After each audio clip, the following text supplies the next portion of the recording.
Okay, I'm gonna be showing you how I do the straps for my bloomers, shorts, bloomers, whatever you want to call them, you decide. They're kind of bloomerish, I don't know.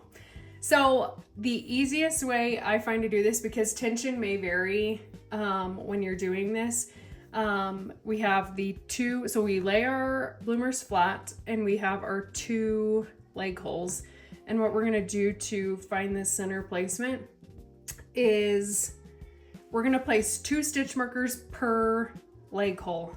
Okay, so I like to find the center and then place a stitch marker on either side of in each stitch on that side, if that makes any sense. So I'll put one there and then just the next stitch over. Okay, also when you're laying it flat and you place these 2 stitch markers, there's only 1 stitch left on each side as well. Okay, so if you can see, that is the center. So we're gonna need just the 2 stitches in the center. Same with on this side.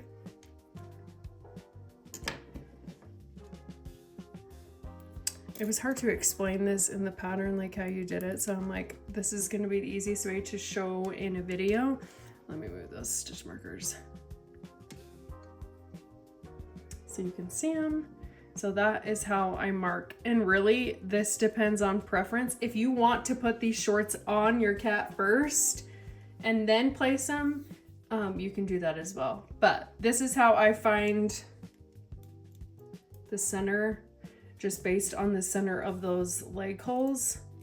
And that, that is the stitch markers.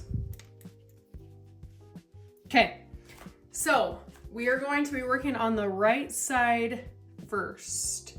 Okay, this matters.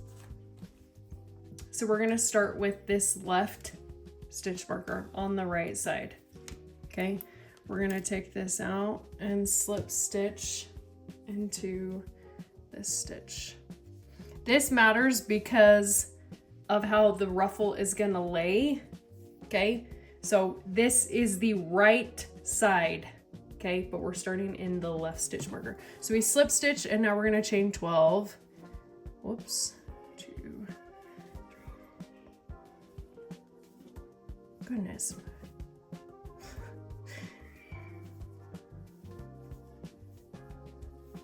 Okay, so we chain 12. I'm gonna zoom this out a little bit.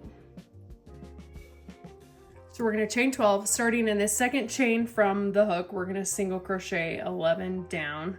Man alive, I cannot get it. It's hard to video and watch that I'm making sure that this is all in the video.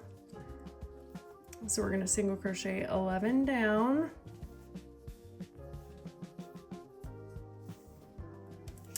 This yarn is slippery too, and my hook is slippery, so.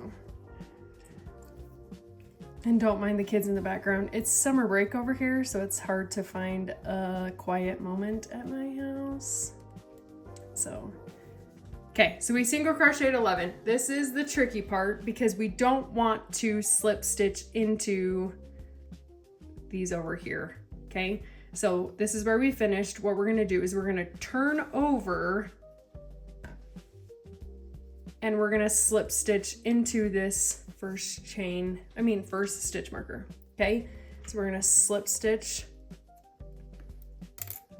Let me do that again. We just finished and we're just gonna turn this to where our stitch marker was and slip stitch into that, okay?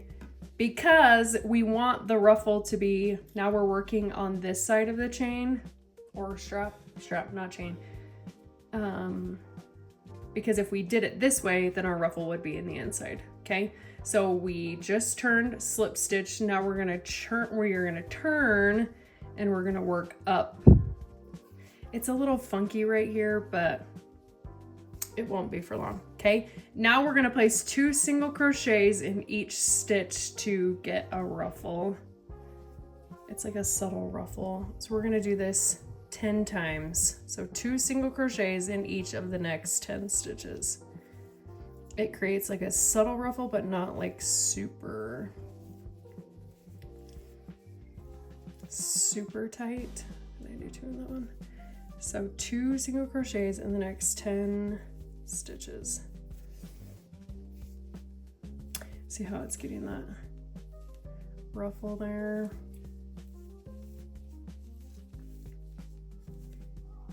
Okay. So now we have one more stitch. We are going to slip stitch into that last stitch, okay? So we have our ruffle. Now what we're gonna do, okay? We want the ruffle to stay on the right side. We don't want it in, right? And since when we folded it over, see how that ruffle is on the outside? We are going to make sure that this is flat. You don't want it twisted. You wanna make sure that it's flat. What we're gonna do is we're gonna flip over our bloomers, shorts, whatever you call them, and make sure that this is even. And what we're gonna do is we're just gonna slip stitch into this back stitch that's even with the bloomer, slip stitch. And then, oh my goodness, I picked like this dullest scissors there are. And then we're just gonna slip stitch and fasten that off, okay? And then we're going to work on this left side now, okay? And what I like to do is I like to take my darning needle and kind of weave in, when you fasten this off, kind of weave in, because see, we just use a slip stitch. If you want, you can just weave in your tail to kind of give this a little bit more of a secure strap. Totally up to you, so it's not so flimsy. See how it's a little bit more secure? And then you can just weave it. Weave the tails in.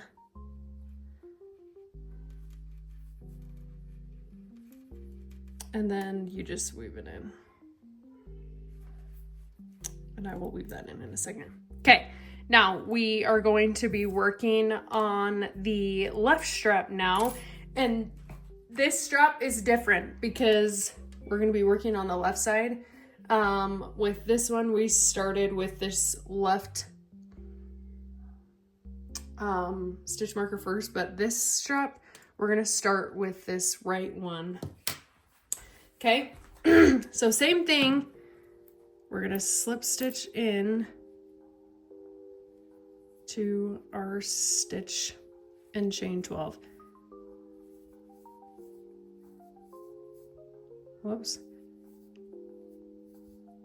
And then same thing, starting in this second stitch, we're gonna single crochet 11 down.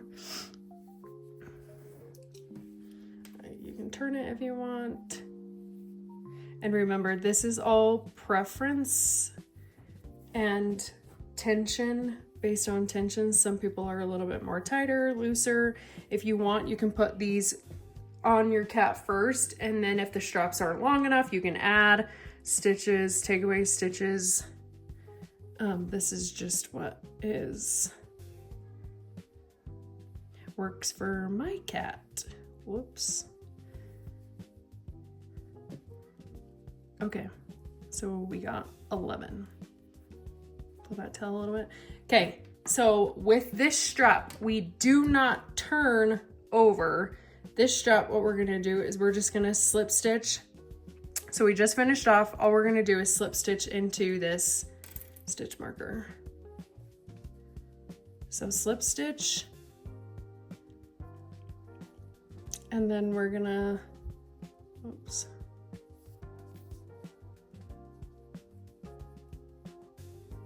I'm like out of the camera. Slip stitch, and then we're gonna turn, okay? So we're working on that outer, okay? So we just came from here, and then we're just gonna turn, so we work just what we created in the single crochets, okay? And the same thing, we're just gonna work 2 single crochets in the next 10 stitches.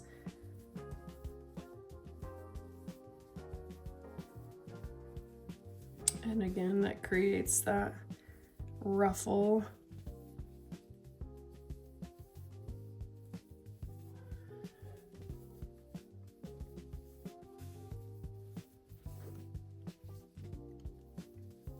Subtle ruffle. I didn't want it to be super tight because we do have that ruffle sleeve. So I wanted it to be a little bit more subtle. But if you want a more dramatic ruffle, you just add another single crochet into here and it will make it super ruffly. Does that make sense? Anyways, okay, so I have 10, and then we're gonna slip stitch into that last stitch, okay? And remember, like we did with the other side, we wanna make sure that it's not twisted, and then we're just gonna come flip this over and slip stitch into the back of our bloomers. Okay, and then we're going to fasten off again with the world's dullest scissors. And again, if you want, you can just take your darning needle, whoops, and just secure this again a little bit more so your strap, I mean, you can see the difference here. Sorry, the lighting in here is not great, but see how this one's more secured and this one's just with that slip stitch. It's totally up to you. If you want, you can add a little bit more security on here before you weave it in. Nothing too fancy. And then we'll weave it in. Okay, I've weaved in all my ends. This is what the back will look like. This is what the front will look like. And then you add them to your little cat.